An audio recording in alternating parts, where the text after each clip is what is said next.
और मैं यहाँ पर एक बात और भी अर्ज किए देता हूँ, वो ये कि मैंने मुल्क शाम में मैं रहा, इराक में मैं रहा, और मैंने वहाँ पर जो देखा कि जब कौम अपनी फौज से आकर लड़ती है और जब कौम अपनी फौज के सामने आकर खड़ी होती है तो बड़ी माजरत के साथ मैंने उन मुल्कों को तबाह होते देखा है। और अल्लाह न करे कि पाकिस्तान पर कोई जरर भी आए और ऐसे शरपसंद अनासिर के जो मुल्क के अंदर तहलका मचाते हैं और जो कौम को लाकर फौज के सामने खड़ा करते ताकि ये मुकाबला हो।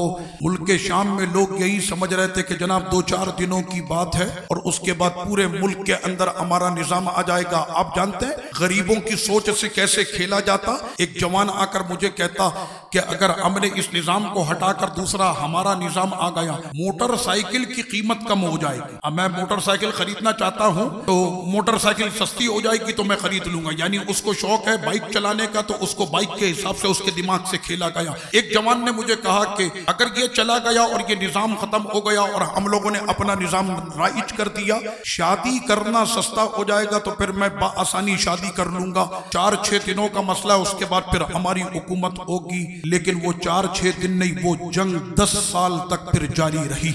और 10 साल के अंदर फिर हाल क्या हुआ वो आपके सामने कि मुल्क शाम में इस वक्त 90% मुल्क खंडर हो चुका है। 90% लोग जो है वो वहां पर मारे गए। नहीं है तो किसी का बेटा नहीं तो किसी का बाप नहीं, यतीमों की तादाद हजारों के अंदर जा चुकी है। तो खुदारा अपने मुल्क को संभालो, ये मुल्क तुम्हारा है। हमारे बुजुर्गों ने बड़ी कुर्बानी देकर इस मुल्क को बनाया था और जिस तरह से इस मुल्क को आग लगाई जा रही, ये सारा मुल्क हमारा है। हमारे बुजुर्गों की कुर्बानियों से ये मुल्क बना था और किस तरह से इसको तबाह किया जाता है। बनाना बहुत मुश्किल होता है, बर्बाद करना बहुत आसान होता है। और जहां पर जिनके मुल्क छिन गए आज वो रोते हैं।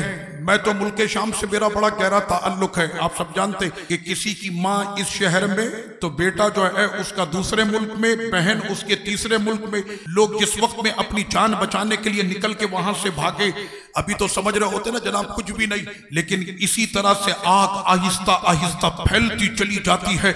और जब आग इतनी बढ़ जाती है कि फिर उस पर काबू पाना भी मुश्किल हो जाता।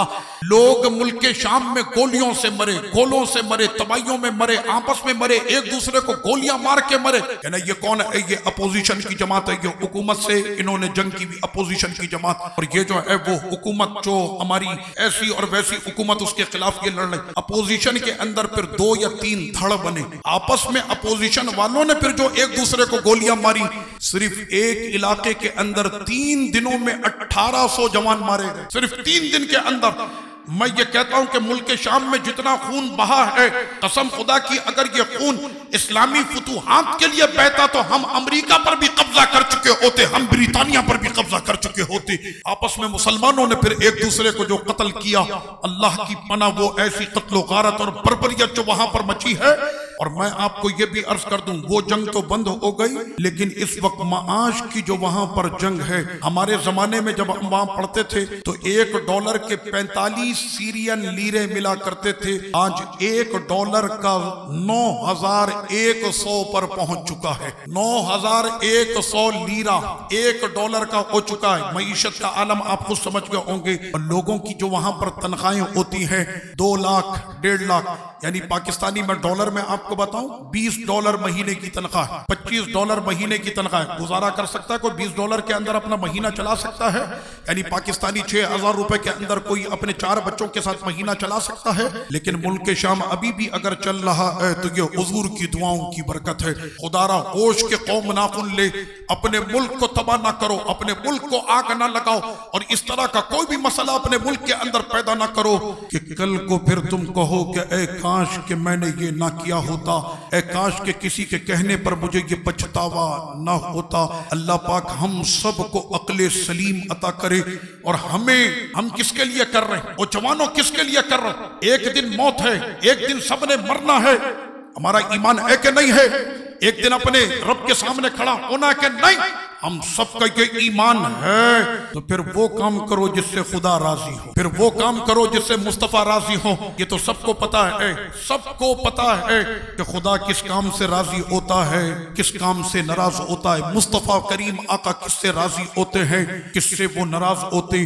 अंधी तकलीद में इतने आगे ना निकल जाओ कि दुनिया भी बर्बाद हो जाए, आखिरत भी बर्बाद हो जाए। गरीबों पर अल्लाह रहम करने वाला कौन है?